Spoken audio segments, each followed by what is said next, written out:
Death Club.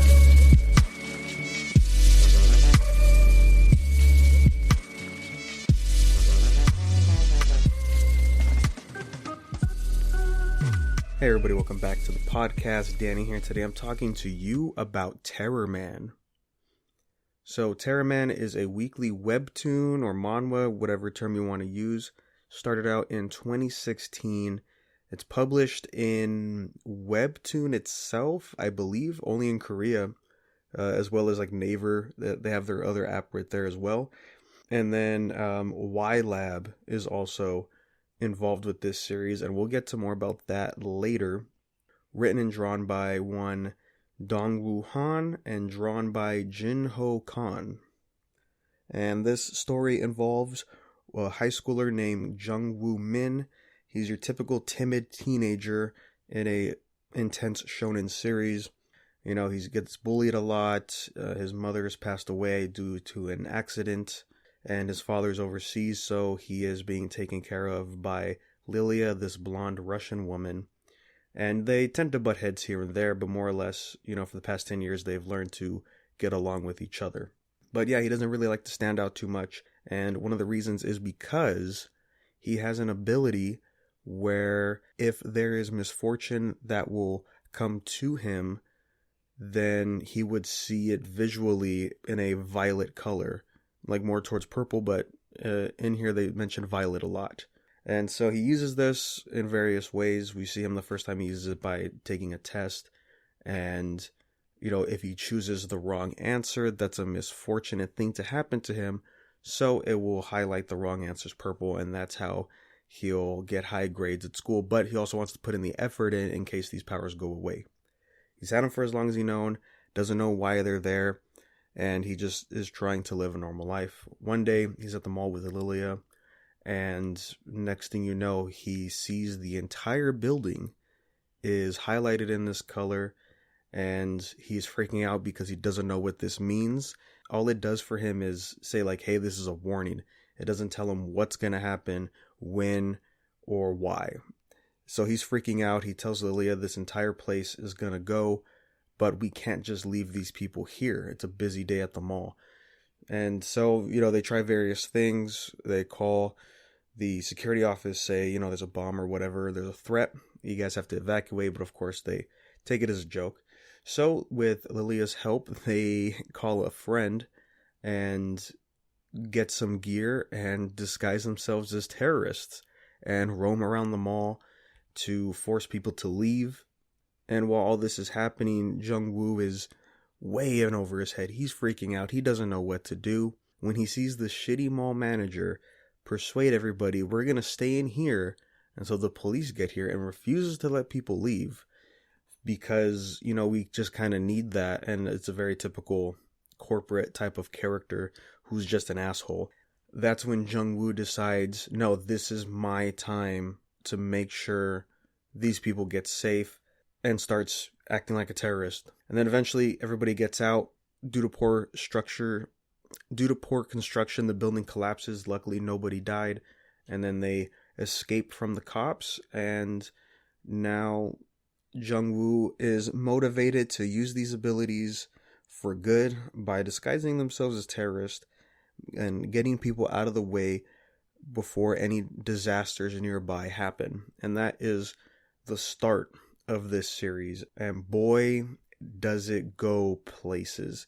You know, this is a webtoon manhwa thing, and I've noticed a trend through me going through series like this is we always have a character with a unique ability that is sort of shy and timid, not a particular main character, if you will. And then, you know, they just get that push that they need, and then they start in their adventure, and then as things go along into the story, we start unraveling secrets, groups behind events that go down, and the scale constantly gets bigger and wider in scope to places I didn't even think was going to happen here in Terror Man. So in that aspect, that's really fantastic. And as we get more and more into the lore of the world and what's going on, why does Jungwoo have these powers, it's all starting to make sense, and it is fantastic with the pace. It doesn't drag on at all, Everything is fantastic, and with the help of fantastic characters and just the writing right there with the exposition, it is a great series. You're going to dive right in. That's all I really wanted to do, was to catch up to this series, and right now it's at 175 chapters, and I could see it going for years to come. One of the best aspects, like I mentioned, is the characters, particularly in the evolution of Jung-woo. It's all surreal to him in the beginning when he's like, oh my gosh, I can't believe, I'm running away as a terrorist. And luckily, nobody knows what he looks like because he's wearing his iconic gas mask throughout the series. And that's the thing that caught me looking into this. I'm like, oh, Terror Man, it's an interesting title. He's wearing a gas mask. That looks cool.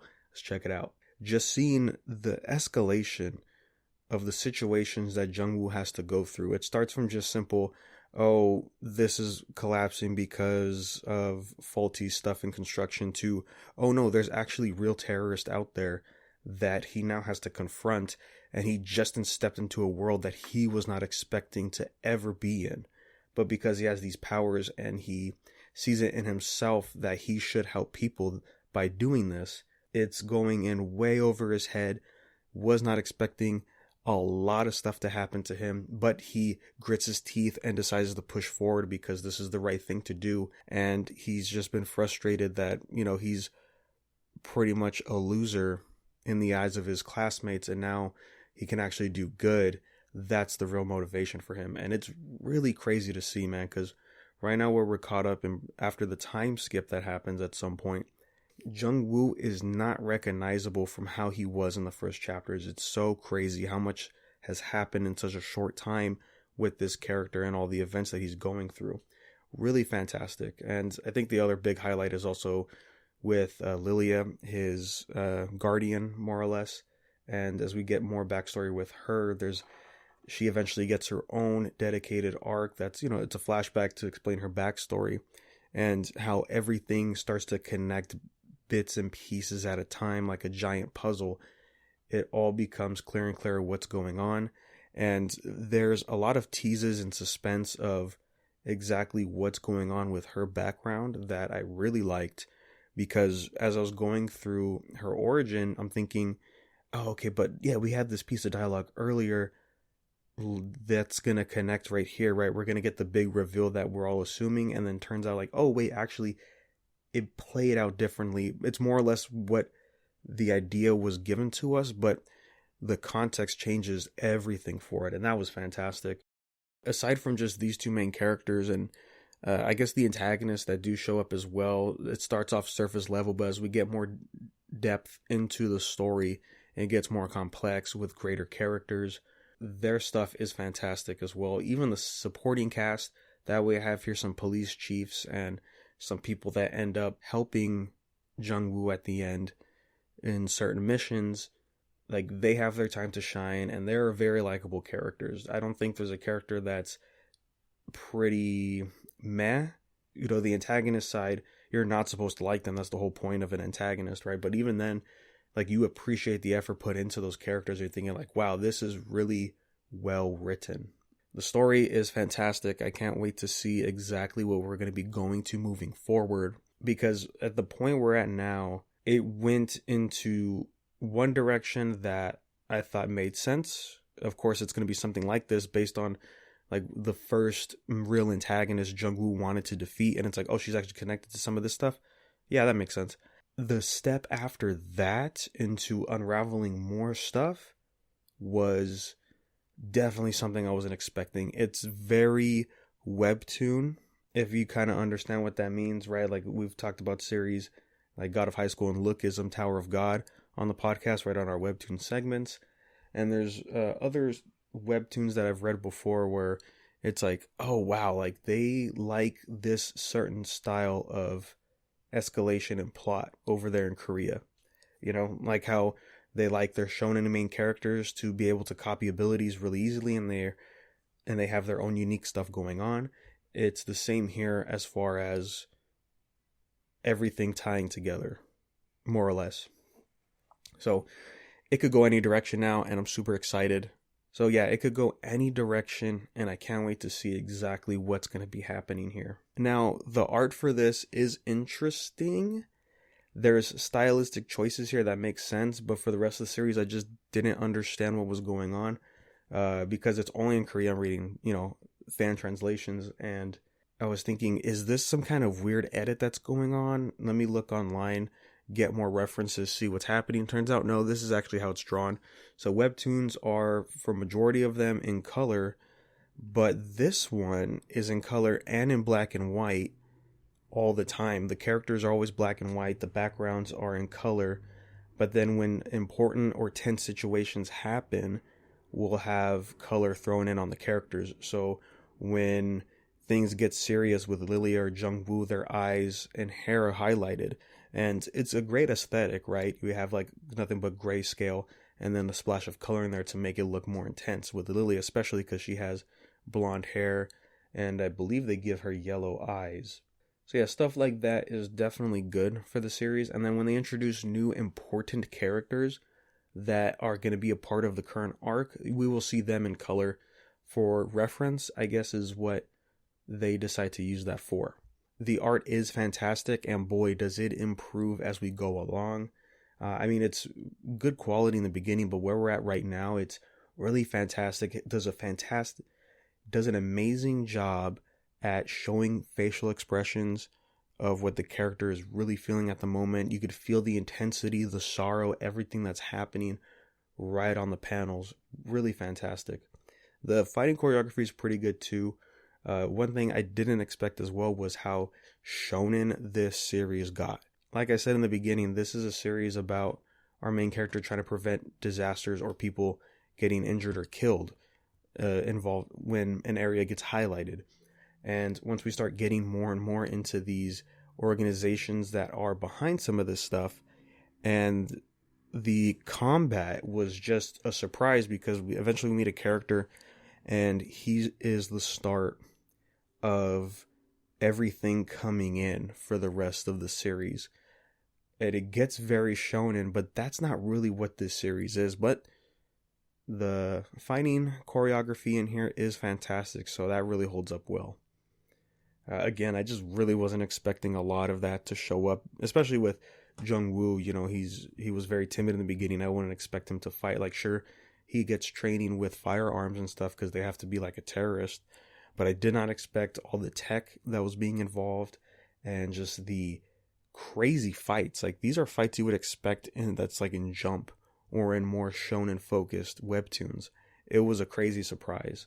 And I think that is the best aspect for Terror Man here, is the surprises and the quality that comes with it. So all in all, I really think that's all I have to say right now about Terror Man. I highly recommend checking it out. It's a fantastic series. And again, it pulls you in right away. And again, it starts off with an interesting premise that wants to get you invested because it is unique, and it comes in with an interesting premise at first that is interesting, keeps you invested. And then the further you go in, the more you care about these characters. It's like, okay, let's rev up the gears and get really serious in this story. And it's, again, the pacing's fantastic for that. So definitely give this a read. So I mentioned earlier that Ylab was also involved with this series. And while I was looking up stuff for Terror Man, because there's no real wiki for this series, I stumbled upon Ylab and discovered that there's a lot more going on with Terror Man than just this series. So Ylab is the company that more or less owns the IP for Terror Man, and as well as a bunch of other series that they helped launch over on Webtoon, and they have a partnership there, along with a bunch of other companies in Korea. They'll help launch things like dramas and all that for some of these more slice of life series. And as of recently, sometime late last year or 2019, I can't really remember, but they're deciding to take all of these stories.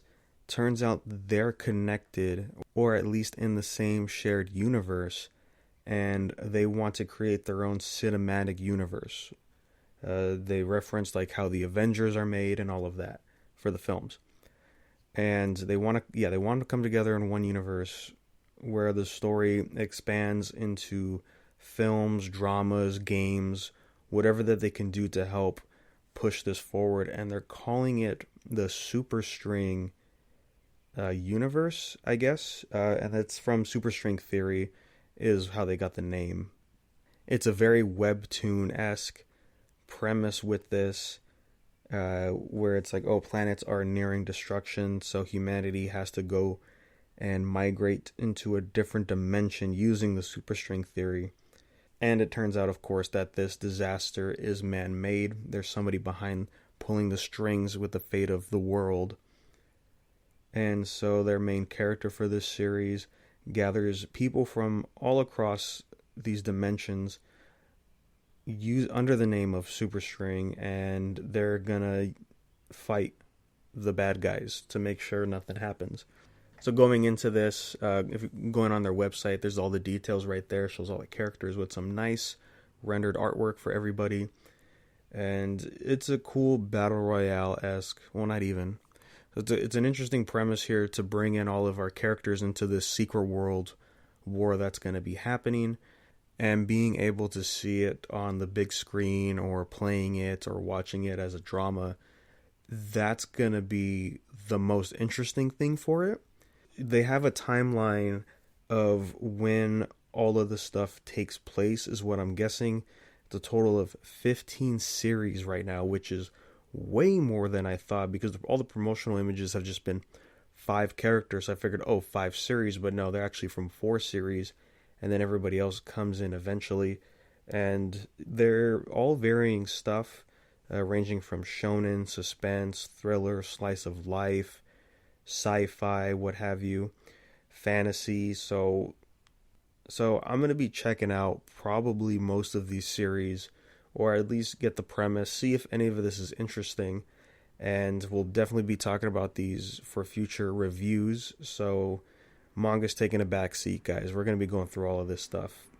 When I was looking through Terraman is how I discovered this, because one of the things that just recently happened was a actual crossover between Terraman and this one series called Revive Man, and that looked pretty cool.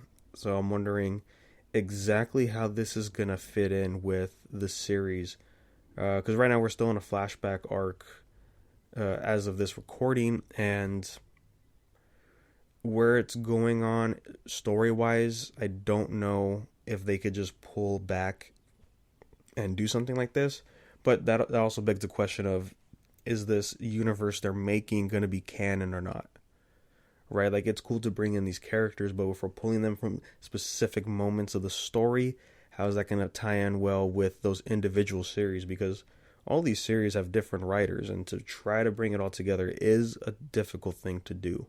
The non-canon route is the best bet, because it's always fun to see, and eventually you could always just tie it in later, because some of these series have ended, but some of them are still going, much like Terraman. I'll be keeping my eye on all of that stuff and seeing exactly what's going to happen. So yeah, look forward for the next good amount of reviews to be nothing but web series. I did want to get more into these, so finding out that this is going to be part of a connected universe was the perfect time to do that. So all in all, guys, that's really all I have to say for Terraman. Definitely go read it. Highly recommend. Again, looking forward to the rest of the series. And if you have any questions or comments, what did you think of the series? You can send those to the email universepodcast@gmail.com. And of course, we'll talk about those on the next episode. And then you can follow us anywhere on social media at Universe Podcast, and we'll let you know when the latest episodes drop. So thanks, guys, and we will catch you on the next one. Time tested, I could never trust my methods. Always undermine my efforts. On the outside, looking quite mild-tempered. On the inside, I fester. Wait, ha ha ha. What's my allegiance? Why am I defeatist? Use behind my eyes are precisely the skies of Egypt. Alright, I don't like it, we'll try to delete it. Decided I'm not proceeding. First trying to define a need and nothing. I need a break. Sick of the force, sick of the pain. Don't be alarmed, give me a favor. Take me apart and put me away. And set me free. Let me pause for a day. Count the scars in my brain. I'm reassessing, I need a blessing, I need attention, depleted essence, I see no exit, I see you when you see I'm jealous, I seek for this needed depression to cease beating my psyche with the frequent questions. You seem so comfortable in your skin, while mine never seems to fit. If I keep stretching it'll rip, and now I'm almost at the point where it's just sensible to quit, but maybe I could still learn something I'll eventually forget. So you do you, but homie, tell me what am